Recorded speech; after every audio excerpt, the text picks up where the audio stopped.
Ya, kalau dia masih Halo sibuk, sudah Ibu, itu.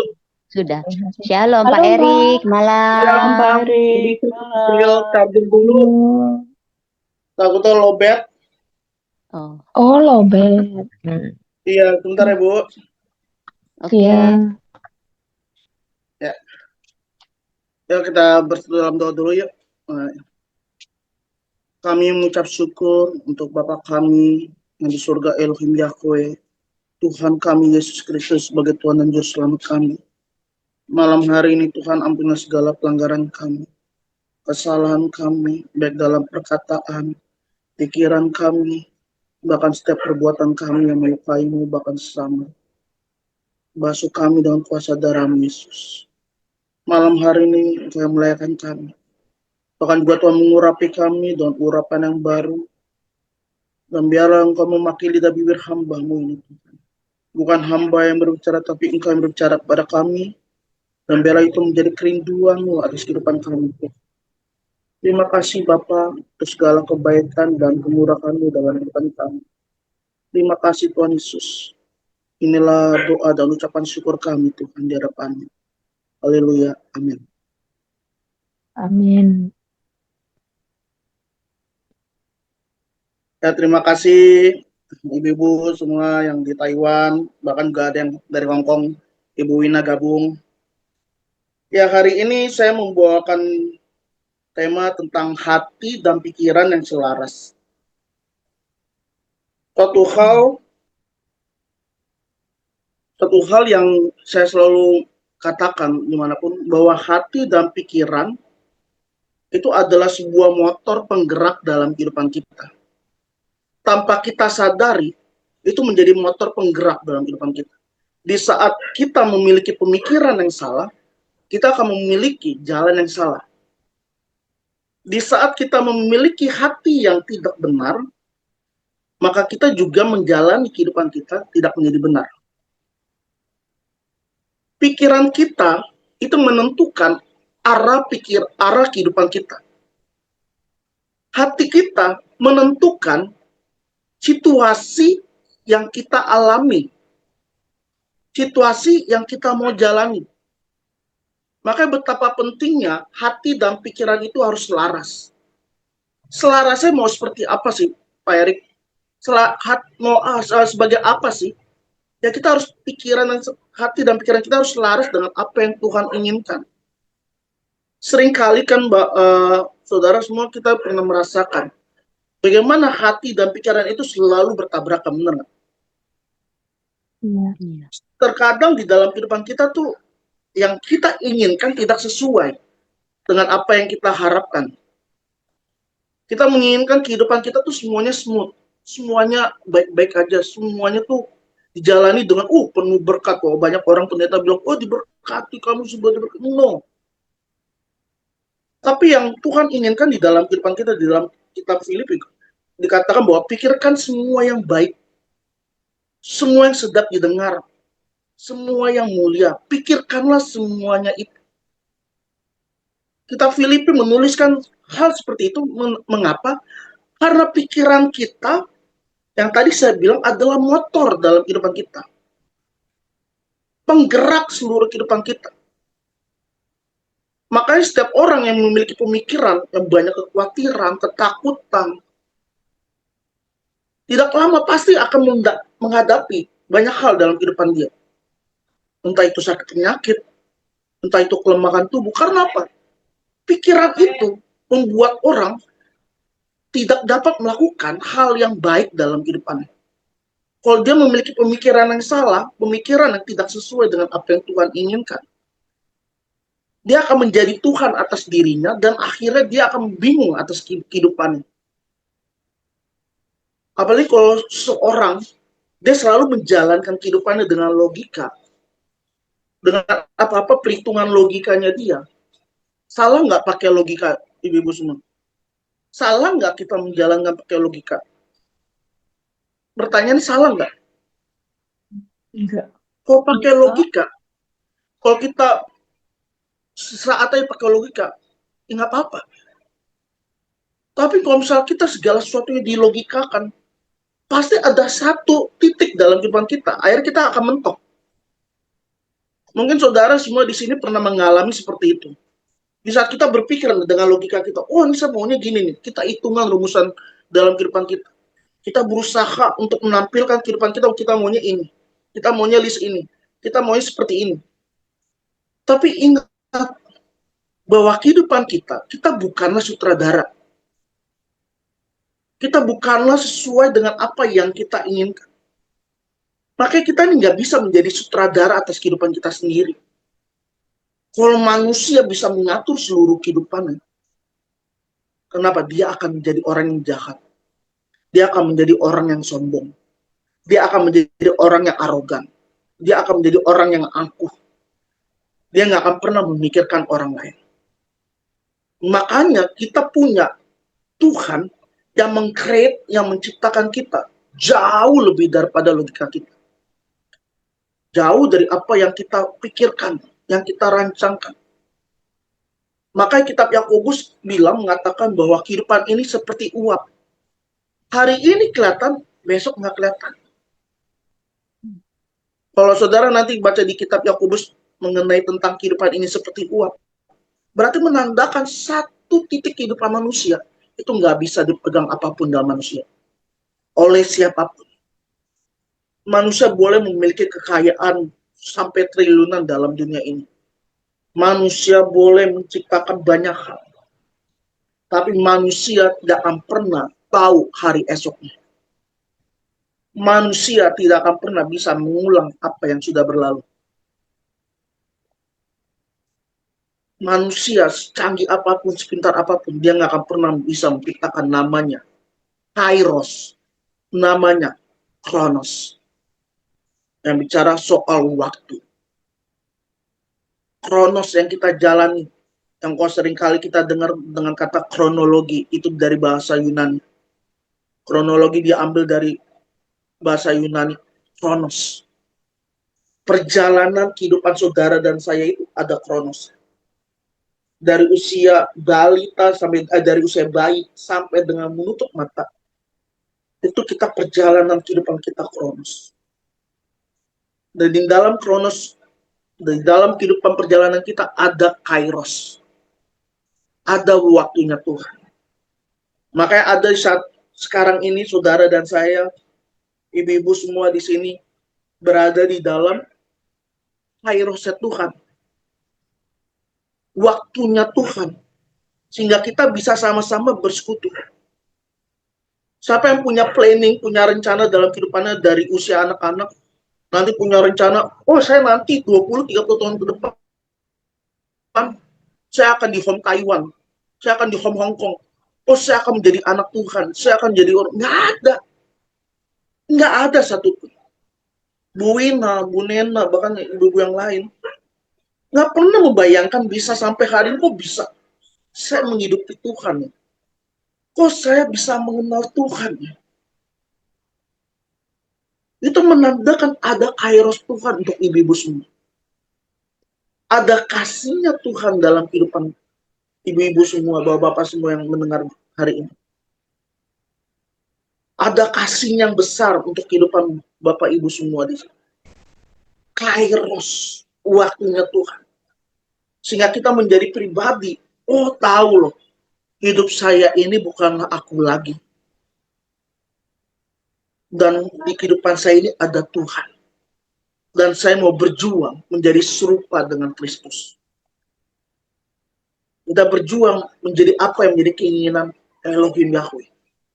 Dia yang menciptakan kita, dia yang meng-create kehidupan kita.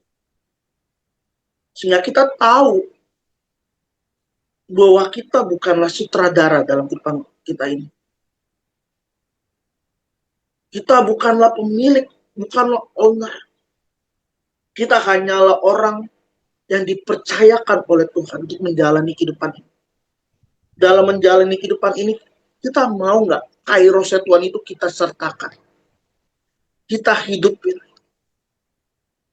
Tapi seringkali dalam perjalanan Bapak Ibu dan saya, seringkali dalam kronosnya kita, kairosnya kita ini, Tuhan izinkan banyak hal yang terjadi dalam kehidupan kita.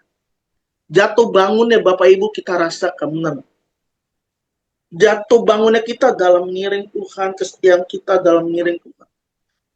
Bahkan seringkali kita mengatakan, Tuhan kok kayak gini ya? Tuhan kok kenapa sih orang ini hadir ya? Tuhan kok gak enak banget ya? Tuhan kok pahit banget sih hari ini? Tuhan kok hari ini kok aku dialami disakiti ya, dikhianati ya? Kok hari ini kok aku merasa terluka banget ya? Saya minggu lalu, Bapak Ibu semua, saya nonton di bioskop sama istri saya nonton The Last Supper. Di Taiwan udah keluar film Tuhan Yesus yang The Last Supper. Hong Kong ada? Nggak ada. Di Indonesia lagi rame. The Last Supper. Tentang perjamuan terakhir Tuhan Yesus. Saya kemarin nonton minggu lalu Sabtu sama istri saya. Waduh, film itu menggambarkan film Tuhan Yesus dari sisi yang berbeda. Dari sisi berbeda yang saya bilang apa? Menggambarkan Tuhan Yesus itu hidup sebagai manusia. Bagaimana perasaan dia dikhianatin sama Yudas. Bagaimana perasaan dia yang hancur, bagaimana Petrus menyangkal 3 kali. Bahkan di saat dia perjamuan akhir itu, waduh, itu benar-benar sangat menyentuh banget. Dia tahu Yudas akan mengkhianati dia. Tapi dia nggak punya pilihan untuk melewatkan peristiwa ini. Yesus tahu ini adalah Kairos. Inilah waktunya Allah. Elohim Yahweh yang mengutus dia, Bapa yang mengutus dia. Makanya dia di Getsemani dia bilang, biarlah cawan ini berlalu daripada suatu tekanan yang luar biasa. Perasaan yang berat banget. Untuk dia menanggung dosa saudara dan saya. Untuk menebus kesalahan saudara dan saya. Yang seharusnya kita nggak layak tapi dilayakkan. Yang seharusnya kita terhilang menjadi nggak terhilang. Yang seharusnya kita nggak mendapatkan kebaikan dan kemurahan kita mendapat. Dan itu didapatkan dari film ini, Bapak Ibu Saudara. Satu hal perkara yang tidak mudah. Perkara yang tidak mudah. Sebentar ya Bapak Ibu ya. Sebentar, saya matiin dulu sebentar. Ada anak saya.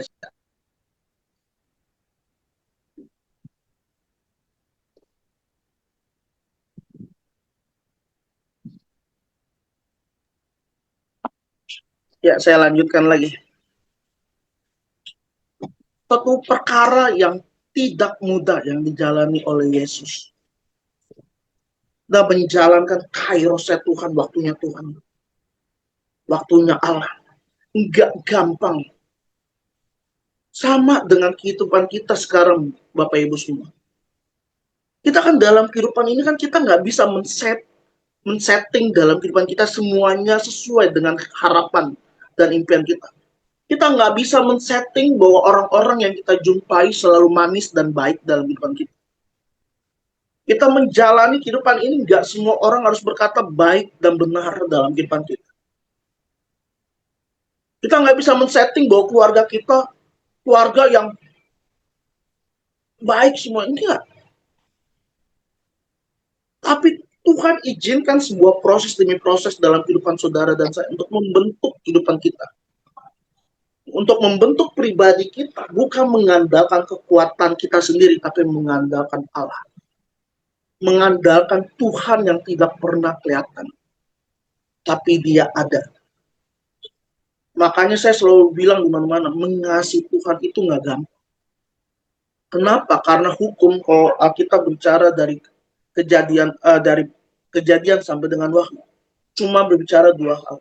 Kasihilah Tuhan Allahmu dengan segenap hatimu, dan dengan segenap akal budimu, dan kasihilah sesamamu manusia seperti dirimu sendiri. Mengasihi Tuhan dengan segenap hati dan segenap akal budi itu perkara bukan mudah, Bapak Ibu. Kenapa saya bilang nggak mudah? Iya dong, kita tuh hal yang nggak kelihatan. Kalau kita Bisa kelihatan dengan orang yang kita kasihi, itu gampang. Kita membenci dengan orang yang kita kelihatan, itu gampang, benar nggak? Tapi kita diwajibkan untuk mengasihi Tuhan Allahmu dengan segenap hatimu, dengan segenap akal budi. Makanya manusia dengan sesamanya, dia cukup mengatakan bilang aku mengasihi. Suami, istri, pasangan, dia cukup mengatakan I love you sayang. Kita mengatakan kepada anak atau kepada orang yang kita kasih I love you ma, I love you pa, I love you nak. Tapi nggak pernah kita bilang I love you sayang dengan segenap hatiku, dengan segenap akal budiku, nggak ada. Karena manusia mengatakan itu nyata. Maka dengan dikatakan dengan segenap akal budi itu di luar logika manusia. Di luar logika manusia loh. Kita suatu hal yang nggak kelihatan tapi kita percayai, itulah iman. Iman adalah dasar dari segala sesuatu yang tidak kita lihat dan kita harapkan. Tapi kita percaya dia ada. Itulah iman saudara dan saya. Makanya hati dan pikiran kita itu harus selaras terus. Kalau kejadian yang tidak enak menekan kehidupan kita, bukan karena Tuhan jahat. Bukan karena Tuhan gak adil. Bukan karena Tuhan kok pilih kasih, enggak. Tapi karena Tuhan mengasihi kita. Sehingga kita mau menjadi serupa dengan Kristus. Sehingga kita mengerti apa artinya sebuah kasih Tuhan. Sebuah perjuangan yang akan terus kita perjuangkan sampai mata menutup, sampai kita pulang ke LB3. Atau kita menjadi hamba yang gak setia. Kita gugur di tengah jalan. Kita menyangkal dia. Kita menjual Tuhan Yesus. Atau kita memilih Tuhan apapun yang terjadi. Ajar aku untuk tetap setia.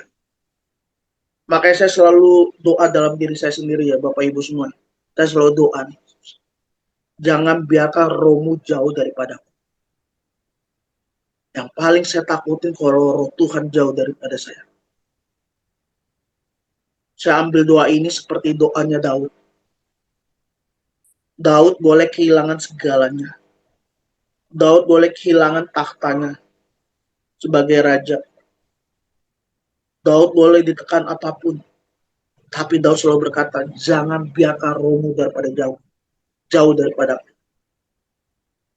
Jangan kita seperti Saul, di mana roh Tuhan jauh, meninggalkan dia. Waduh, serem banget Bapak Ibu semua. Serem. Serem sekali. Makanya hari ini kita mau nggak meletakkan hati dan pikiran kita selaras sama Tuhan? Mau nggak? Oh, hari ini pikiran kita banyak bercabang. Hari ini kita berpikir suatu hal yang negatif. Hari ini kita berpikir tentang kekhawatiran, ketakutan. Hati kita mulai menyimpan kemarahan, kebencian. Mau nggak kita meletakkan sama Tuhan? Tuhan, aku mau hati dan pikiranku sesuai dengan apa yang kau inginkan. Sesuai dengan keinginan. Makanya Pak Eres mengajarkan kita apa? Memahami perasaan Tuhan, benar nggak? Pak Eres kan mengajari kita untuk selalu memahami perasaan Tuhan. Itu gimana? Yaitu pikiran kita tuh selalu tertuju sama Tuhan. Hati kita tertuju sama Tuhan. Kalau kita nggak akan pernah bisa memahami perasaan Tuhan kalau hati dan pikiran kita nggak pernah tertuju sama Tuhan. Kita cuma menjadikan Tuhan itu akhirnya cuma fantasi doang. Bahkan kita bisa menjadikan Tuhan itu sebagai pegadaian. Di saat kita butuh, kita baru cari. Di saat kita ini baru kita enggak. Tapi Tuhan menginginkan hati dan pikiran kita itu selaras. Untuk kita memahami apa yang Tuhan inginkan.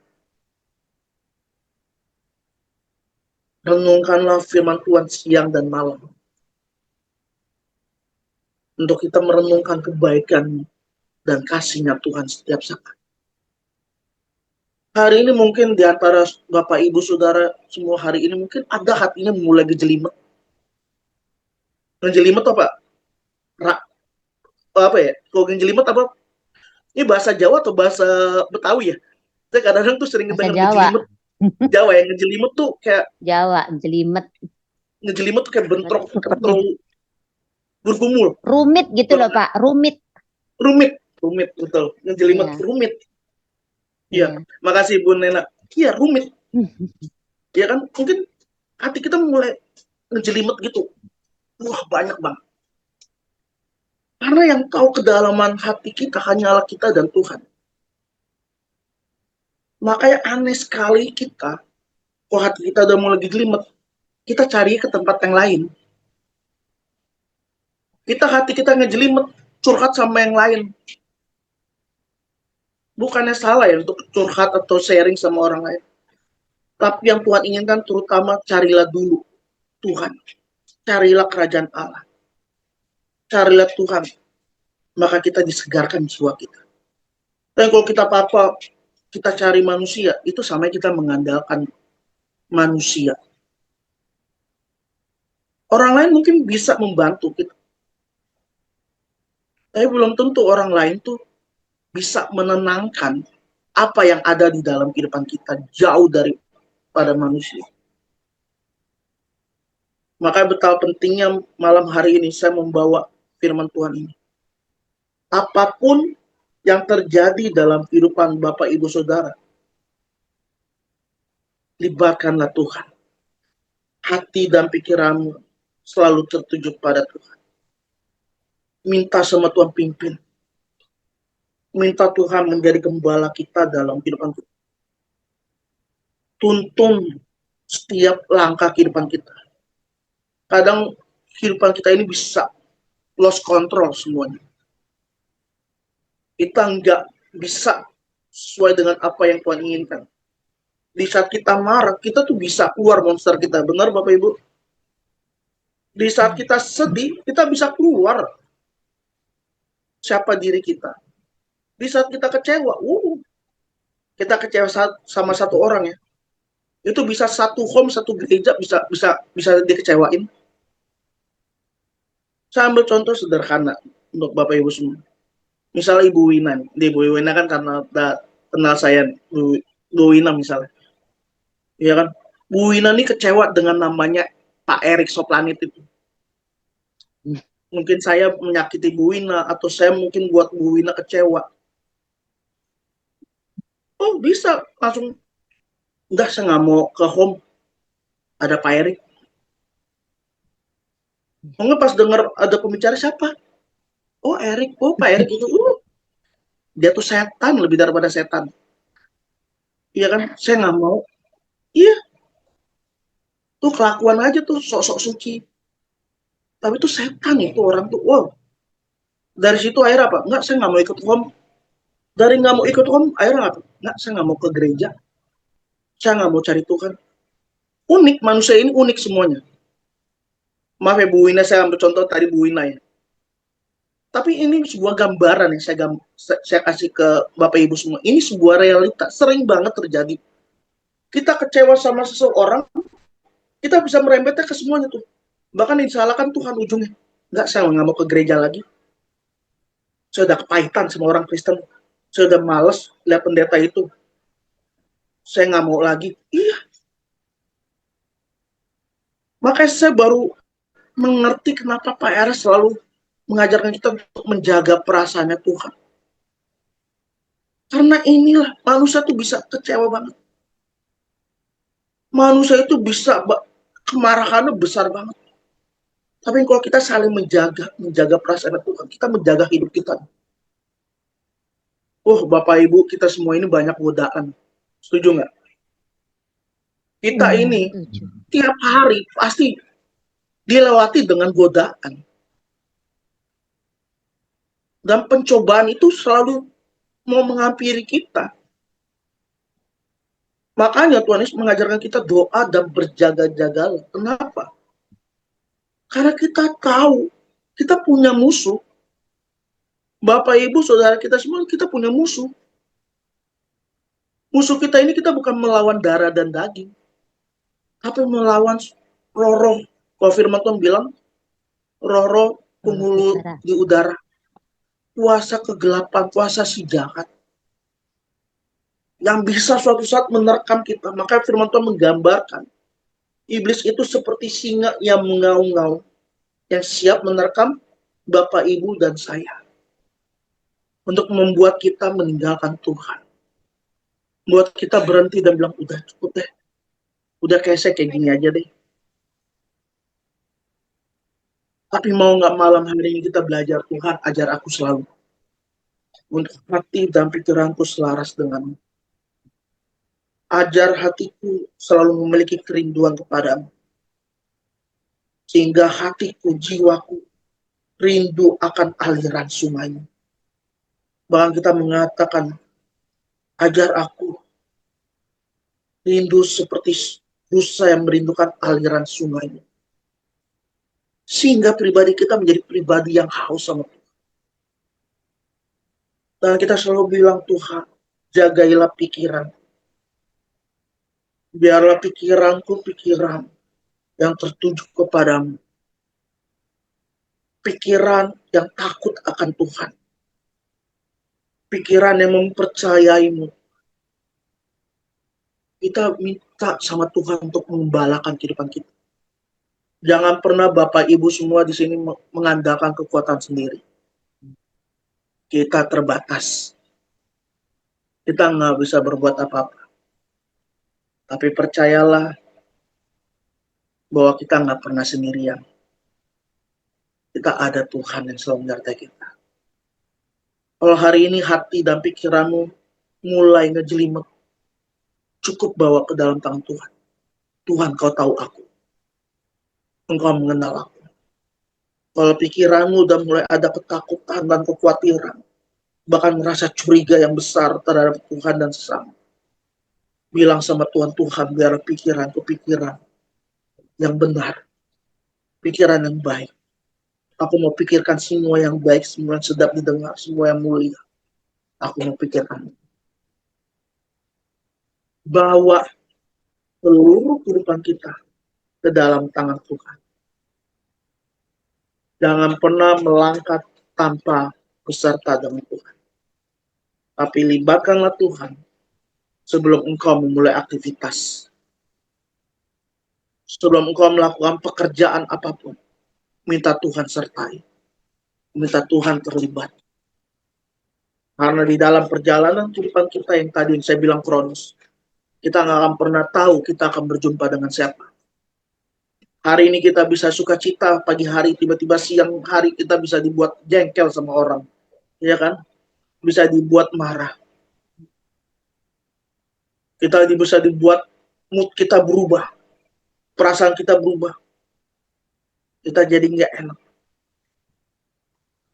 Tapi biarlah di malam hari ini, Bapak, Ibu, Saudara yang mendengarkan firman Tuhan malam hari ini, hiduplah sesuai dengan apa yang Elohim, Yahweh inginkan.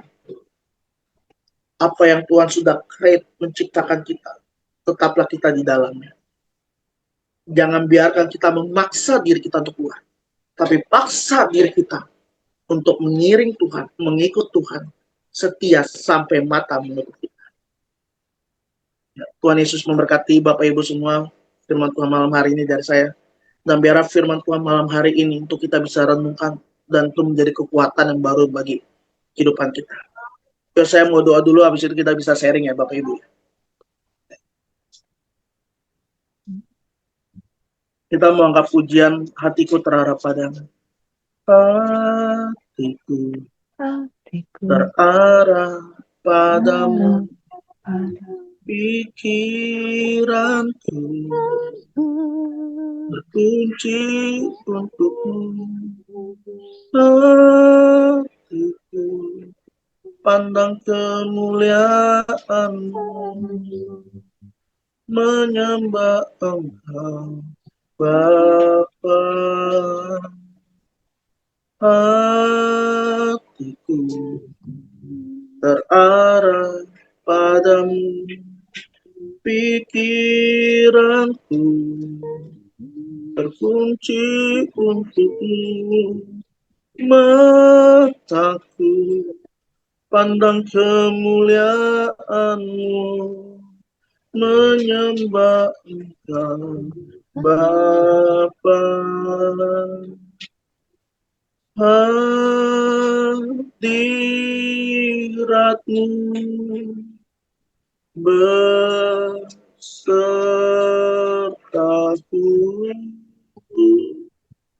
kekudusan-Mu menaungiku,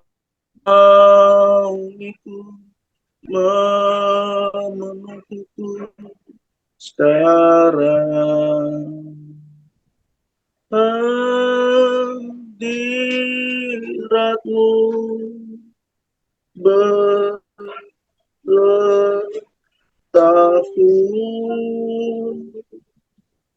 kekudusan-Mu menaungiku, penuhiku sekarang. Biarlah malam hari ini hati kami, pikiran kami tertuju kepadamu, ya Allah kami. Engkau Allah yang hidup, Engkau Allah yang mengenal pribadi kami, ya Elohim ya. Ya Tuhan kami, Yesus, tuntun kami, gembalakan kami, Tuhan. Kami nggak bisa apa-apa tanpamu. Malam hari ini hamba berdoa untuk setiap umat-Mu Tuhan yang ada di Taiwan dan di Hong Kong. Engkau yang mengenal pribadi mereka lebih dari siapapun. Kuasa-Mu hadir dalam kehidupan mereka. Kuasa-Mu yang menguatkan mereka, membangkitkan iman mereka, bahkan membuat roh di dalam mereka tetap roh yang bernyala-nyala dalam melayani Tuhan, dalam mengiring Tuhan. Dan biar kami boleh sampai garis finish. Dan sehingga kami boleh berkata, inilah kami Tuhan, hamba-Mu yang setia.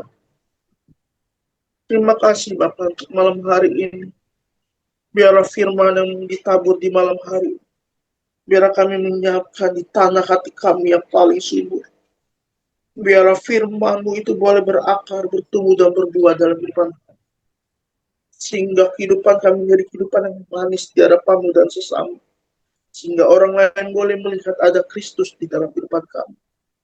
Terima kasih Bapak. Materaikan setiap kebenaran firman-Mu di dalam roh jiwa kami. Di dalam nama Tuhan Yesus Kristus. Kami materaikan firman, menguatkan kami, menjagakan jiwa kami. Terpujilah nama Tuhan. Haleluya. Amin. Terima kasih Pak Erik. Ya, makasih Bu Nena. Terima kasih Pak Erik. Silakan yang mau kesaksian atau merespon. Mbak Nina. Dulu ya. Nah, dulu Mbak. Oh, boleh. Oke. Terima kasih Pak Silakan. Erik untuk firman-Nya malam ini. Firman yang Pak Erik sampaikan malam ini menegur saya juga. Mungkin suara Tuhan juga disampaikan kepada Pak Erik untuk menegur saya gitu. Dalam setiap masalah itu, memang sih saya lebih banyak mengandalkan diri saya sendiri daripada mengandalkan Tuhan. Terus kalau misalnya ada apa-apa gitu ya, saya selalu bikin pilar sendiri gitu, bagaimana harus menjalaninya gitu. Tanpa saya pertanyakan kepada Tuhan gitu. Nah, baru-baru ini juga ada satu masalah dalam hidup saya gitu ya. Saya itu nggak cari Tuhan gitu. Saya cari teman baik saya ungkapi semua unek-unek saya, masalah saya gitu ya. Jadi kayaknya pertolongannya itu lewat teman saya, bukan lewat Tuhan gitu ya. Jadi teman saya yang menolong, terus saya pikir satu tanda tanya juga, Tuhan engkau di mana gitu. Sampai ada satu lagunya Pak Eras itu, Tuhan engkau di mana gitu. Itu lagu itu saya nyanyiin terus sampai saya nangis gitu. Jadi cuma satu aja Pak Erik, terima kasih untuk malam ini firman yang menegur saya. Itu aja Pak Erik. Terima kasih. Sama-sama berjuang ya Bu. Jangan pernah berhenti. terus mencari Tuhan, terus membuat kehidupan kita tuh hanya Tuhan aja tujuan kita. Nggak ada yang lain.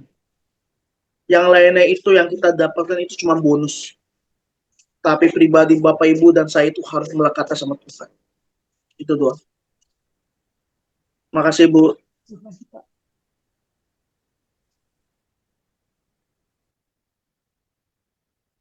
Silahkan Mbak Nena. Terima kasih Mbak Wina. Shalom Pak Erik. Terima kasih penyampaian Ya, Bu. firman-Nya. Sangat memberkati sekali.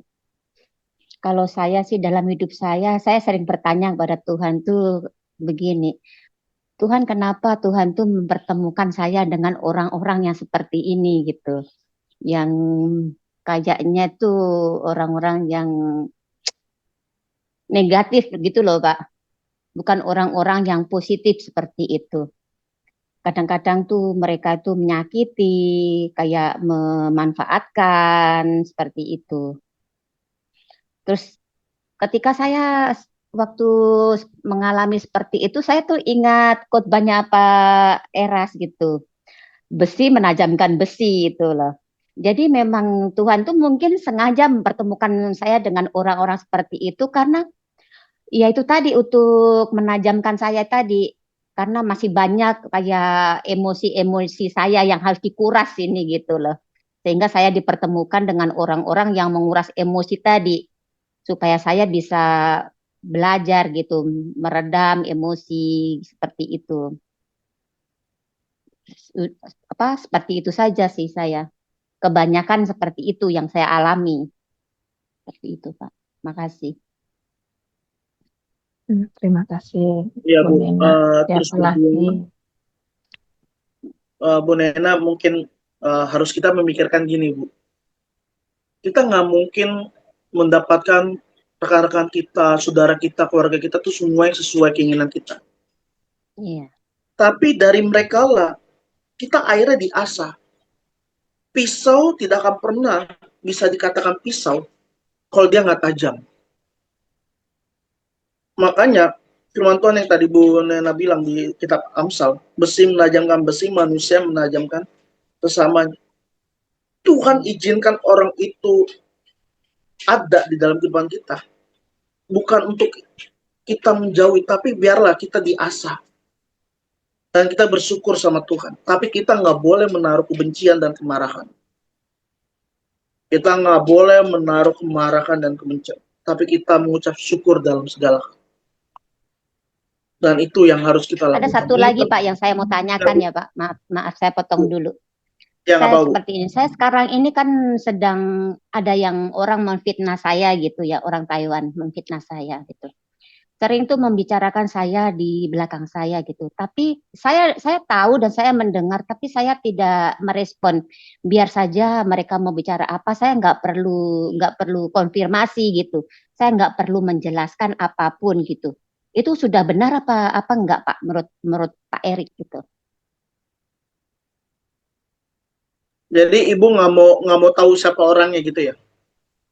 Saya tahu orangnya, tapi saya nggak perlu menjelaskan, saya nggak perlu konfirmasi sama mereka.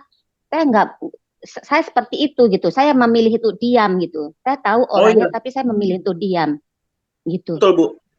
Itu udah langkah yang tepat banget Bu. Kenapa kalau kita ada orang fitnah, ada orang yang mengkhianati atau orang yang ngomongin kita di belakang, semakin kita labrak orang itu makin seneng.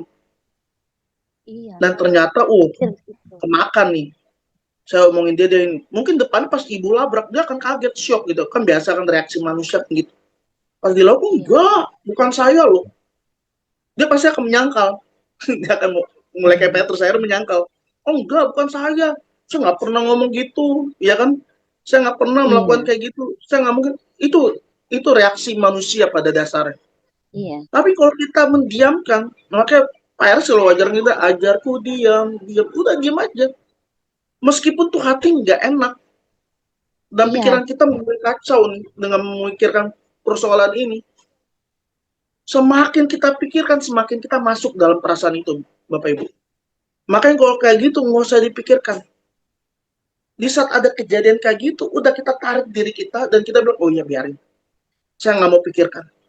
Ngapain kita harus pikirkan kejadiannya udah lewat, terus orangnya tidur ngorok, kita masih pikirin, itu orang tuh jahat minta ampun ya. Ya ampun, jahat banget. Ya kan? Orangnya santai, orangnya sambil makan sambil enak, ya kan? Tidurnya ngorok, kita masih mikirin, terus kata-katanya dia. Kita mau labrak nggak bakalan orang ngaku. Bener. Ibu datang nih dengan segerombolan orang-orang dari Taiwan, misal ketemu tuh orang misal. Saya yakin tuh orang juga nyangkal. Ya kan? Iya. Karena orang kalau udah terjepit dalam satu tekanan, dia pasti akan menyangkal. Itu kayak film yang saya tadi bilang, The Last Supper. Saya lihat bagaimana keadaan Petrus waktu disangkal. Waktu dia bersama dengan Tuhan Yesus, aku akan bersamamu Tuhan. Aku akan nggak akan pernah menyangkalmu. Aku akan selalu ada. Petrus ngomong kayak gitu. Petrus, apakah kau mengasihiku? Oh, itu dia masih bilang, aku akan bersama 2 kali, 3 kali. Pertanyaannya sama, apakah kau mengasihiku? Disitulah Petrus langsung menangis.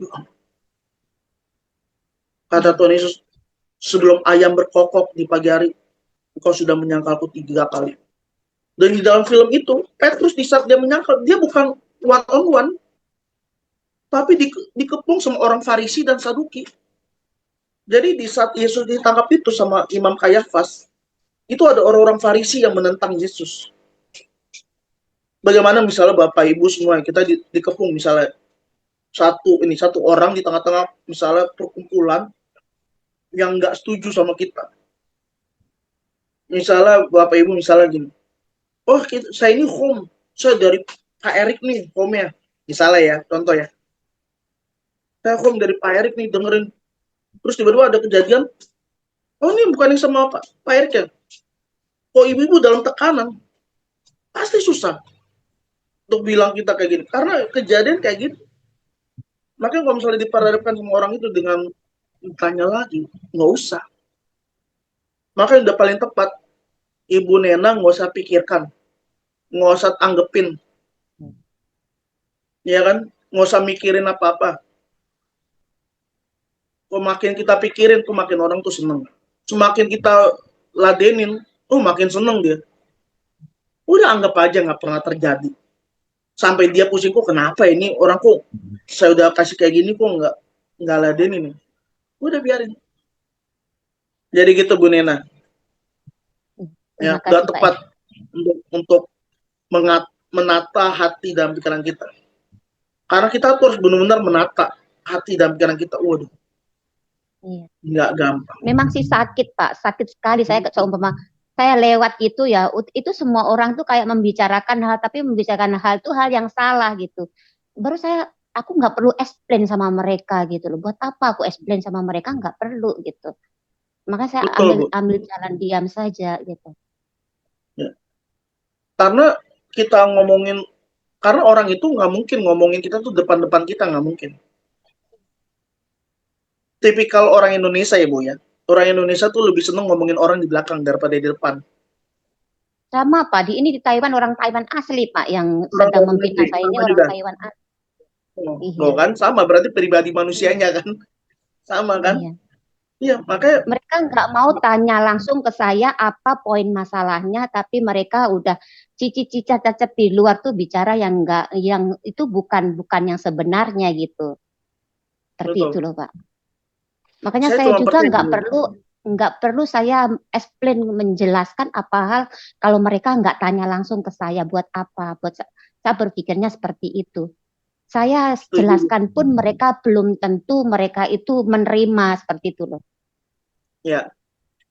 Nggak itu perlu saya setuju banget. Saya setuju banget. Jadi kita buat apa kita terjebak di dalamnya gitu. Ya kan? Makin panjang Pak nanti. Jadi panjang. Jadi panjang banget.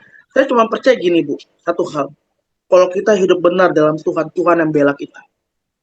Kebenaran itu akan muncul seperti fajar di pagi hari. Nggak tahu kapan munculnya. Tapi di saat kita udah benar, Tuhan akan bela. Makanya kita lihatlah Bapak rohani kita, Pak Eras. Beliau mengatakan ajarku diam, diam. Itu bukannya cuma teori. Tapi beliau tuh sudah menjalani hal yang praktek langsung.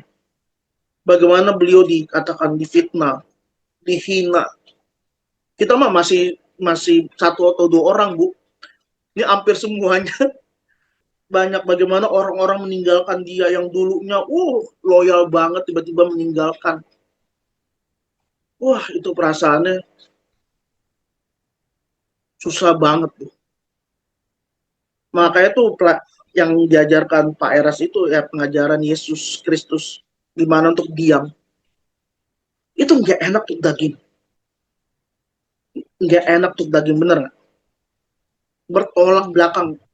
Karena pada dasar manusia itu, kalau disakitin dia pasti mau balas. Nggak ada yang mau diem. Karena kita dari kecil aja kita diajarin kok sama orang tua kita, kalau kamu dicubit, cubit lagi ya. Kalau kamu dimarahin, bilang mama ya, bilang papa ya. Bener nggak, Bu? Nggak ada orang tua yang pas anaknya disakitin, oh ya udah, ajar aja diam, ajarku diam, nggak ada.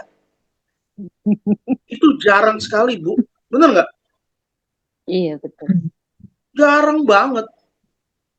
Kita respon kalau dengar misal anak kita disakitin, kita langsung tiba-tiba mau labrak kok. Apaan lu? Ini ya kan, waduh. Makanya tuh, kita harus menghidupi benar-benar. Kalau kita hidupin benar, kok cuma jadi pendengar, enak. Kok khotbahnya bagus ya. Enak ya khotbahnya. Tapi kok jadi pelaku, enggak, maaf Pak Erik. Menjadi pelakunya nanti aja. Saya maunya pendengar aja. Khotbahnya Pak Eras, khotbahnya Pak Erik, kok enak didengar. Yang untuk jadi pelaku, entar. Bu, saya hidupin kayak gini, Bu. Teman kantor jelekin apa. Itu nggak enak di hati. Tuh rasanya harga diri tuh. Karena masing-masing Bapak Ibu semua kita di sini punya harga diri. Mau siapapun orangnya. Kita masing-masing tuh punya harga diri, bener nggak? Nggak ada satu manusia pun harga dirinya mau disentuh. Semua tuh mau menjaga nama harkat dan martabatnya. Semua tuh mau menjaga namanya tetap baik. Tapi kalau Tuhan izinkan itu terjadi, karena Tuhan inginkan kita menjadi pelaku firman Tuhan, bukan hanya pendengar. Dia saja mengalami kejadian yang gak enak waktu itu Tuhan izinkan dari teman-teman kantor. Saya sampai bilang sama istri saya ada satu orang, saya bilang, yang ini lama-lama nih orang gue lipet nih yang. Saya sampai ambon saya keluar, Bu. Saya bilang, nih lama-lama gue lipet nih yang. Tapi tiba-tiba langsung banyak Pak Eras ajarku, diam, aduh itu Bu. Ya rasanya langsung, enggak yang, aku enggak. Saya mau ngomong sama Coach Stephen. Pastor Stephen kan dekat sama saya kan gitu kan, tapi saya juga nggak pernah ngomongin. Saya nggak bilang nih orang ini udah kurang ajar loh kok. Ini orang ini nggak sopan, nggak pernah saya ngomong. Karena saya tahu pembelaan itu datangnya dari Tuhan, tanpa saya menjelekkan orang lain. Kalau kita makin mencari kebenaran, kita nggak menemukan, Bu. Tapi di saat kita mencari Tuhan, Tuhan akan menunjukkan kebenaran. Bu. Percaya, Bu. Jangan mencari dan menunjukkan, enggak, saya nggak salah, saya nggak salah. Diam aja. Biarlah Tuhan yang menuntut Ibu Nena. Sehingga orang lain boleh melihat, inilah orang yang dikasih Tuhan. Ini orang yang mengasihi Tuhan. Orang yang setia. Itu, Bu. Nggak usah diladenin, nggak usah pikirin, nggak usah terlalu kebawa sampai tidur, sampai nggak bisa makan. Waduh, sayang banget. Nikmatin hidup Bu Nena bersama dengan Tuhan. Nikmatin bersekutu sama Tuhan. Ngapain mikirin orang kayak gitu? Ya kan? Rugi. Kita udah tahu tuh sampah. Tapi seringkali kita tuh megang sampah. Iya. Benar nggak, Bapak Ibu? Kita udah tahu itu nggak baik, tapi kita mau pegang terus. Kita udah tahu itu duri akan meluk kayak gitu, tapi kita mau pegang terus buat apa? Biarin orang nilai kita bodoh. Biarin orang lain nilai kita tuh nggak ada apa-apa. Bu, saya sampai dipermalukan lagi, Bu. Gara-gara saya diam-diam, sampai orang lain bilang ke saya, ini orang Ambon yang paling bego tuh cuma Erik doang. Mau aja dibego-begoin, waduh Bu. Tuh rasanya saya mau pukul tuh orang juga, mau pukul teman saya juga, tuh rasa, Makanya saya bilang sama istri, enak banget. Enggak enak, Bu. Tapi di saat saya melaluinya, Tuhan bela. Nggak perlu saya jelekin orang. Saya sama istri, saya udah sepakat sama istri. Saya selalu ajarin istri saya gini, yang kalau orang lain jelekin kita nggak usah balas. Kita jangan pernah berpikiran untuk membalikan piring makan orang. Saya ngajarin istri saya gitu. Karena kalau kita berpikiran untuk membalikan piring makan orang, kita jahat di hadapan Tuhan. Biarin kok orang itu jahat, kejahatan dia itu akan bersinar terus sehingga kelihatan. Udah, kita diem aja. Bu, kami ini berdua nih sama-sama kerja di gereja. Memang di gereja nggak sama orangnya, sama Bu. Ya kan? Namanya manusia masih sama semua. Makanya Pak Eres selalu ngajarkan ada monster dalam diri kita yang harus kita matikan tiap hari.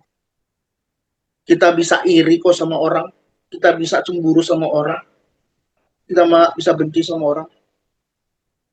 Ya kan? Jadi itu aja Bu.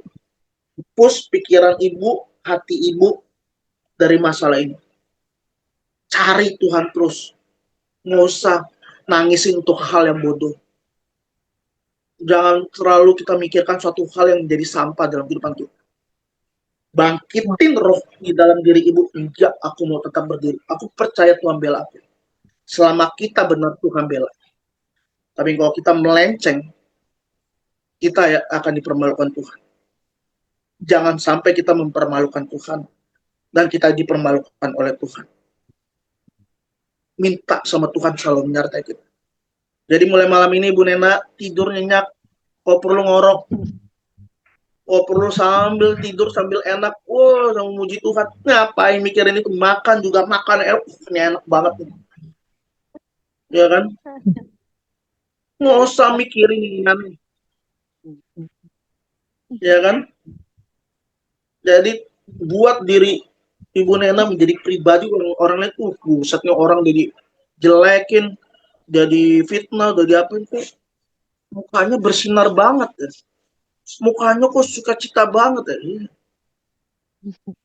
Jangan kita ada di fitnah, ada ini kita cari pembenaran ke sana sini. Wah, ya ada kita yang akhirnya dijelekin orang lagi. Udah diem aja.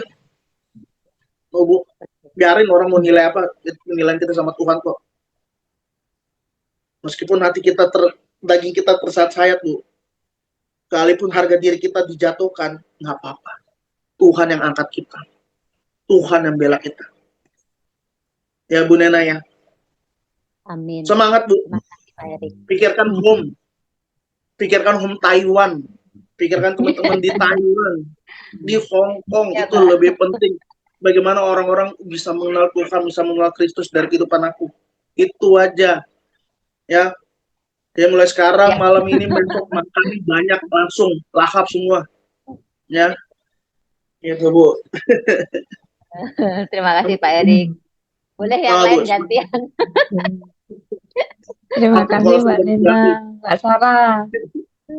Mbak Sarah senyum-senyum ini paling juga mau ngomong. Untuk menguatkan Mbak Nena aja ya. Saya pernah di posisi Mbak Nena.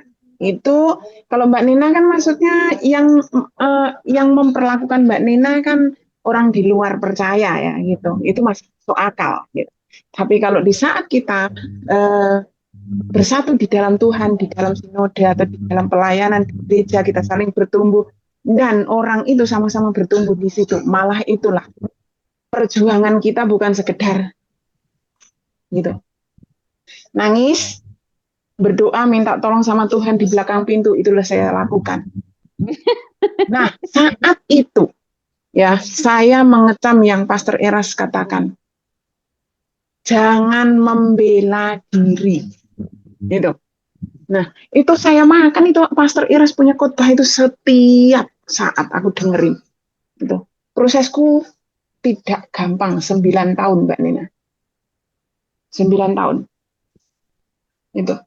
Dan aku sangat-sangat ingat yang benar-benar aku minta pergumulan, minta kekuatan Tuhan. Saya yakin kalau saya tidak salah, pembelaan itu daripada Tuhan dan kebenaran itu akan muncul. Saya ingat sekali firman yang Tuhan ajaran kepada saya di Mazmur 37 ayat 6. Itu. Saya ingat sekali karena lama sekali prosesnya Mbak Nena. 9 tahun. Di dalam persekutuan loh. Tetap semangat Mbak Nina ya. Bisa dibuka itu Mazmur 37 ayat 6 gitu. Ia akan memunculkan kebenaranmu seperti terang dan hakmu seperti siang. Percayalah, Tuhan akan memberikan kuasanya. Bahkan lebih daripada itu, motivasinya sih satu, Mbak Nina, karena kita akan hidup sama-sama melayani, hidup di dalam pertumbuhan rohani, gitu kan. Karena kita udah menggebu-gebu itu kasih yang support firman yang khotbahnya Pastor Iras itu udah menyala-nyala di dalam diri gitu. Wah, itu walaupun digituin sama sesama ya, kita bersuka cita. Tidak hilang itu sukacita, Mbak Nina, serius. Aku merasakan. Mungkin kalau Mbak Murti ada di dalam perjuanganku sama Mbak Murti, sangat-sangat.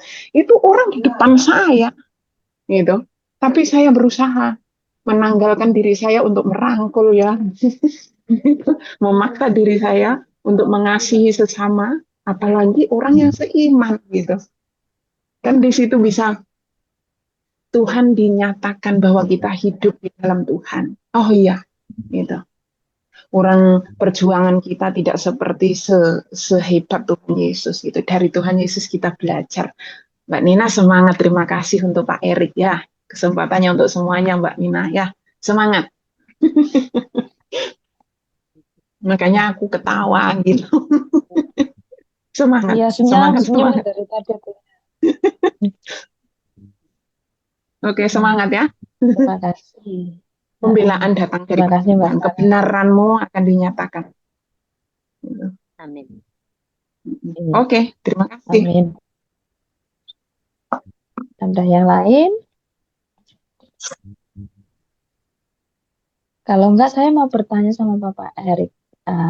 Masalah tadi yang Mbak Sarah juga nyangkut juga, Mbak Nina juga nyangkut juga. Kalau saya ini gini, ada teman sudah percaya, dia itu tahu, firman semuanya tahu, tapi suruh praktekin itu, aduh, katanya belum ada Roh Kudusnya, katanya, aduh Tuhan ini gimana sih?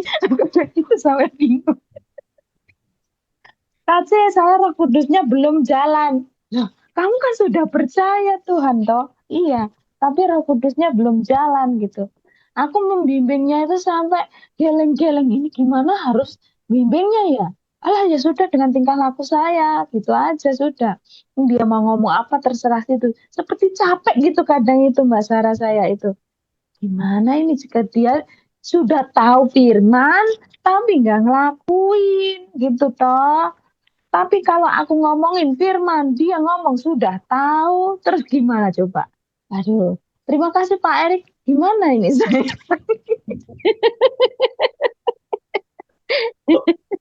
Itu menandakan gini. Ini yang tadi saya bilang, banyak orang tuh cuma mau jadi pendengar.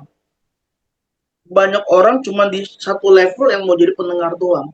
Karena benar, pendengar firman itu tuh enak banget, ya nggak?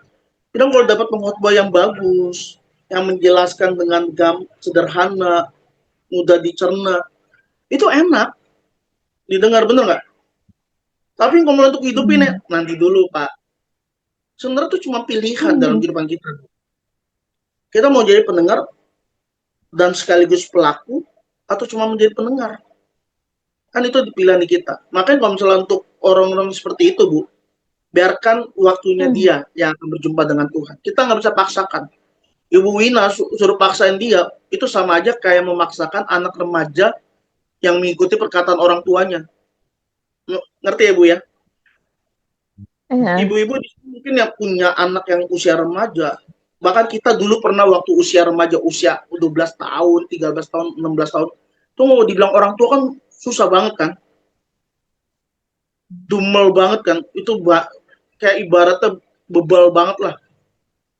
Kita dibilang sama orang tua, jangan itu kita ya kan, kita disuruh orang tua kayak gini, tetap aja kita bablas aja lah, sampai akhirnya kita mentok di usia yang kita sadar.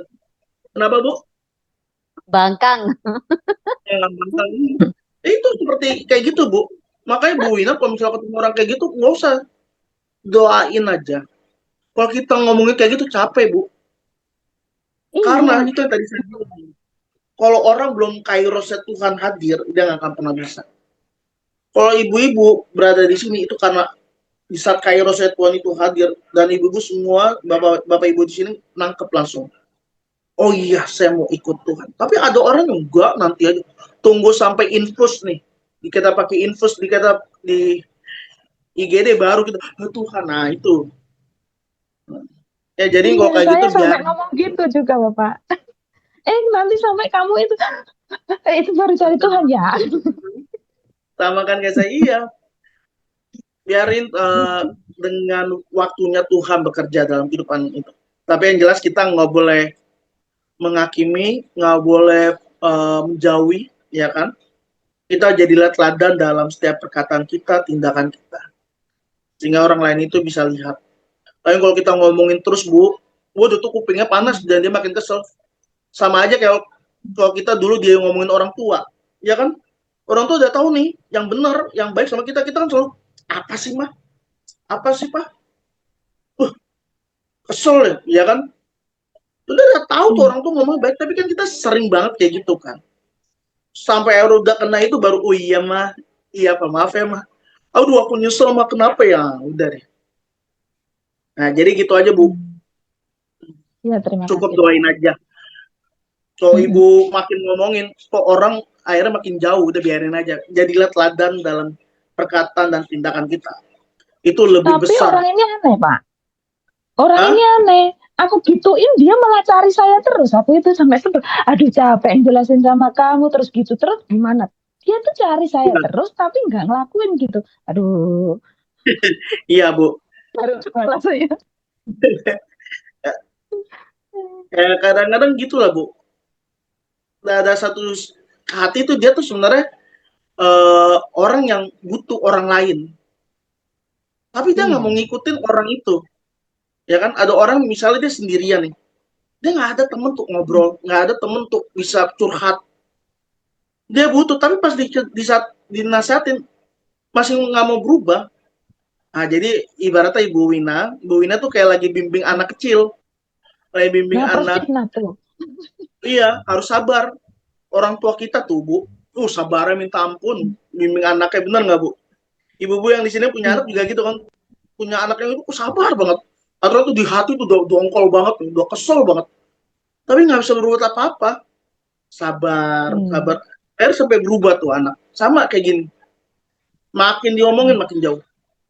Kemarin saya ngobrol tentang konseling, dunia konseling.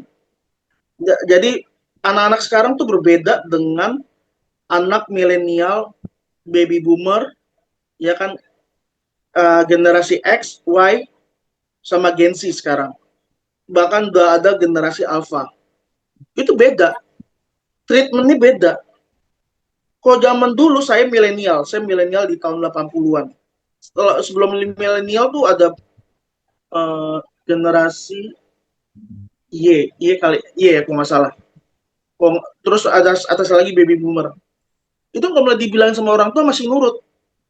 Kamu jangan ya, iya. Kalau sekarang, coba ibu yang punya anak kecil yang kelahiran, keponakan lah, kelahiran tahun 2000. Itu mau ngomong, kita baru bilang A, dia bisa jawab kenapa harus A. Kenapa nggak B? Wah, Bu, makanya kita harus sabar-sabar ya, Bu.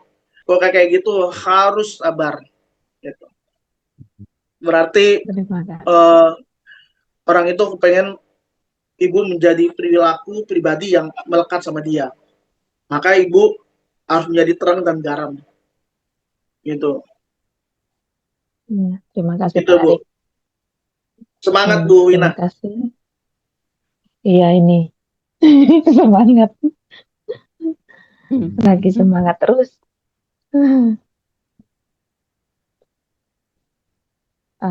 Nggak ada yang lain ya.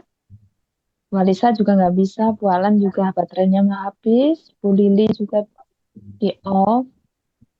Kalau begitu Bapak Erik nutup sama mendoakan Bapak Eras. Terima kasih. Oh, saya langsung tutup sekaligus doain Pak Eras ya. Ya. Iya, iya. Oke. Iya, Mari kami Bapak Ibu, sudah. saudara semua, kita bersalam doa. Kami bersyukur untuk segala firman-Mu, untuk kebenaran-Mu yang Kau taburkan dalam kehidupan kami. Biarlah firman-Mu ini Tuhan menjadi dasar dalam kehidupan kami.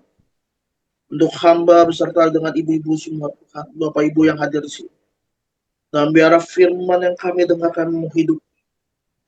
Firman-Mu menjadi benih yang terpecah.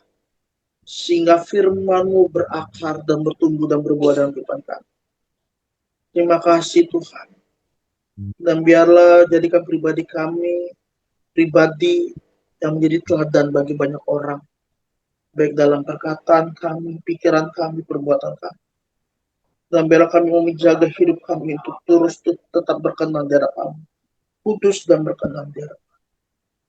Malam hari ini Tuhan, Kau yang memberkati kami semua, menyertai kami. Biarlah firman-Mu Tuhan jangan berlalu dalam kehidupan kami, tapi biarlah firman-Mu tetap tinggal dalam kehidupan kami. Tuhan, malam hari ini juga Tuhan, kami berdoa untuk gembala senior kami, Bapak rohani kami Pak Eras, di dalam pemulihannya di Singapura, bahkan dalam rencana beliau bersama dengan keluarga yang akan datang di bulan April nanti ke Indonesia. Tuhan sertai Pak Eras, berikan dia pemulihan total. Oh, pakai setiap dokter yang ada, bahkan setiap terapi demi terapi Pak Eras bisa mengikutinya dan bisa sembuh secara total. Kami mengasihi Pak Eras bersama dengan keluarga, kasih setiamu mengenai keluarga kami Tuhan. Terima kasih Bapak, bahkan dalam kehidupan kami letakkan ke dalam tangan kasih-Mu. Engkaulah gembala yang baik, Engkaulah Allah Immanuel, Engkau bersama-sama dengan kami. Terima kasih Bapak. Hanya di dalam nama Tuhan Yesus Kristus kami bersyukur. Amin. Amin. Terima kasih Pak Erik. Terima kasih Mbak Erik. Selamat malam. Malam Bu. Malam semuanya. Selamat malam semuanya. Bye-bye. Terima kasih. Malam semuanya. Salam.